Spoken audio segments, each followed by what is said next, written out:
para sa mga kabataan na walang utang na loob sa kanilang mga magulang, na walang ibang inatupag kundi tumambay, at puro na lang walang iyan ang ginagawa. Puro barkada, puro gala, na hindi na nagagawa ang mga gawaing bahay, at marami na rin nalululong sa mga bisyo na hindi dapat tularan. At kung isa ka sa mga kabataan na ito, gusto lang akong sabihin sa'yo, bakit ba ganyan kayo kung ituring ang inyong magulang? At para bang sila pa ang meron sa inyong pagkukulang? Di ba kayo nahiya lahat kanyang ginagawa para lang mapunan lahat ay kanilang tinataya?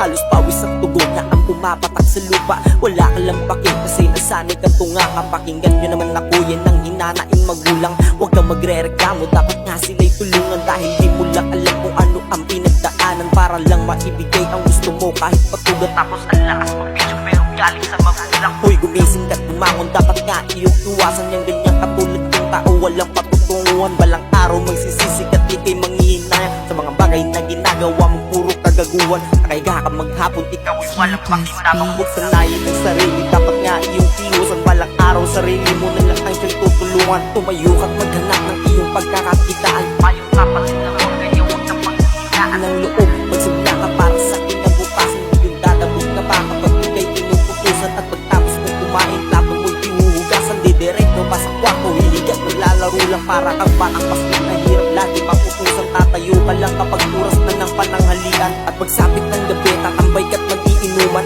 Wala kang trabaho, lakas mo pa ng mangutang sa tindahan. At inilista mo pa sa iyong magulang para lang sa inuman ay meron kayong pampulutan. Habang ang iyong kinahirap sa pakinabukasan, tas ikay tuwa-tuwa habang kayo'y nagtatawanan. Marami ng kabataan na hindi na gumagana, ng mga pastos magsalita na parang di na bubuan. matapos kang pinag-aral, yan ba ang iyong natutunan? Yung iba ay 13 anyos, makikita sa lansangan humihipak ng sigarilyo. Ganyan na ang kabataan, kapatid, iwasan muna ang dapat mo na iwasan. Habang ikay tumatanda na parang napag-iiwanan, ang tanong ko lang, ganyan na ba ang dapat natularan? Kaibigan, kapatid, buksan mo ang iyong isipan. Lahat ng ginagawa mo ay dapat mo nang iwanan. Humingi ka ng patawad sa inyong mga magulang. Ako ay hindi perpekto, gusto ko lang napayuhan. Dahil lahat ng sinasabi ko ay may katotohanan. Ito'y aking sinulatan, aking ding pinag-isipan. Di ito basta-basta, dapat ito ang iyong tularan. Gumawa ka ng kilos na meron dapat pakinabang. Bigyan mo ng halaga dahil ito ang alakasan. Kapag sila'y pagod, kung minsan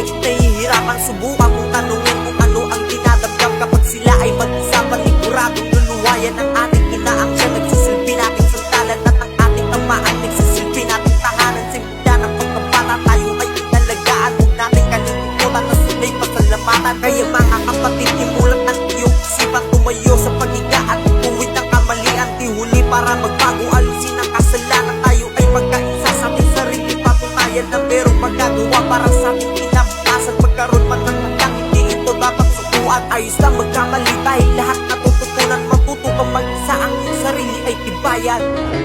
Kaya mga kapatid, habang nabubuhay ang ating mga magulang, paramdam natin sa kanila ang tunay na pagmamahal.